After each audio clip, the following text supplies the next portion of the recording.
Hello everyone, welcome to the series of videos for using the Blackboard system for teaching and learning.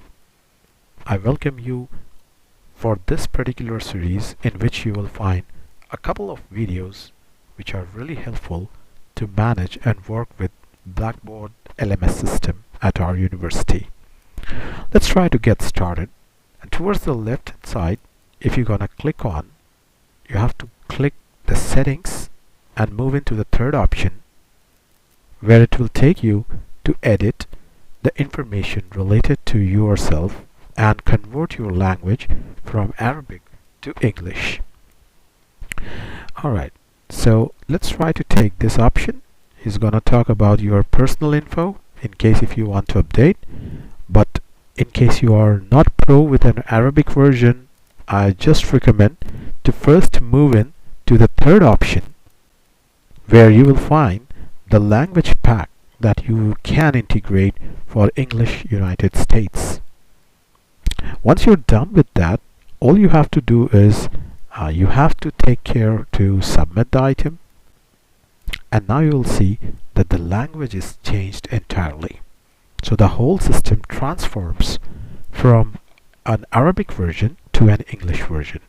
Of course, this has been a problem with multiple users who are not professional with the Arabic language, but it's not a problem anyways. The whole system gets a transformation.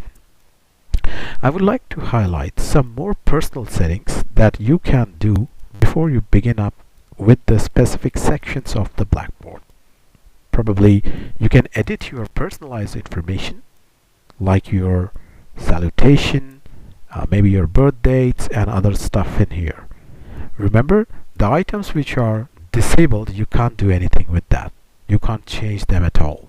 So precisely these information that is eligible to be changed, that's what you can change, and nothing more than that. Anyways, so just in case you want to change your password, maybe you can change your personal language options. Let's say this is what you did a couple of moments back. Maybe if you want to switch back to Arabic, you can just select the language pack and you can just submit the button here. By default, the calendar are Gregorian. You can connect back to Hijri calendar, or you can take it as per your choice. And the first day of the week, of course, in our university is Sunday, so we're gonna take it that as well. So show all page instructions. So these are going to show you instructions for all the pages, and then you can just simply submit safely to save this information, record this info. You can personalize certain settings like your picture, maybe your courses that you display, maybe your organizational information, but that's entirely up to you, and I recommend to leave it as default. Nothing new in that, nothing exciting. And then the privacy options. Probably these privacy options are like, you can choose what personal info should be public, like your email address, which I recommend that it should be public. No need to put up the address or maybe work information, other stuff in here, but at least the email address should be there, because many a times the students face it difficulty to get back to you. So maybe if in case your email is there, it would be really great for the students to get in touch with you, maybe on emails at least. And then of course you can try to restrict some students to email yourself. So maybe if you select the courses, they will not be able to send you an email most likely.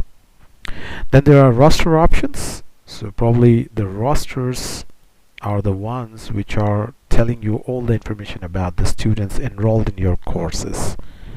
So recommended is just leave them default, but just in case if you want not to display your name in the roster in the courses, you can click them as such. Usually I try to do that because in my courses the roster information should not contain myself.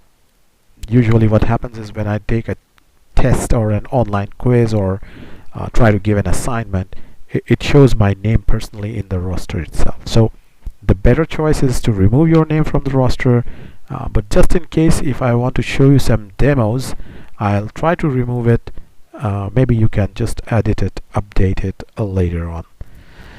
Alright, so this is all about saving your information and changing your mode of working inside the Blackboard system.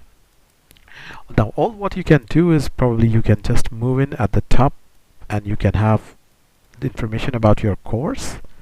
Now the important point is the course names you can't edit because you don't have the privilege to edit the course names. All you have to do is you have to remember them with the help of these codes like 561, 418, 868, and maybe if you have a similar course in multiple branches, you may have to be a little particular about which section or which course you are selecting, but unfortunately you can't edit it right now. You don't have the privilege to do so. So we'll leave it as the default. There are a couple of tools. Let's say the address book, maybe some announcements you can make, maybe application authorization, some goals, tasks, maybe user directories, or maybe sending an email. So this one is for sending an email. I'm not going to go into the details of that because this is not really important at this point of time. And of course the most important part was tracking your personal info, and you have done that. Maybe you can try to increase the size of the text. Of course, if you want to increase the size, a control and a plus key on your keyboard is gonna zoom in, and maybe a control and a minus key is gonna give you a zoom out. And maybe if you're using a Mac keyboard, try to use the command button with a plus or command button with a minus. So that's gonna increase or decrease it.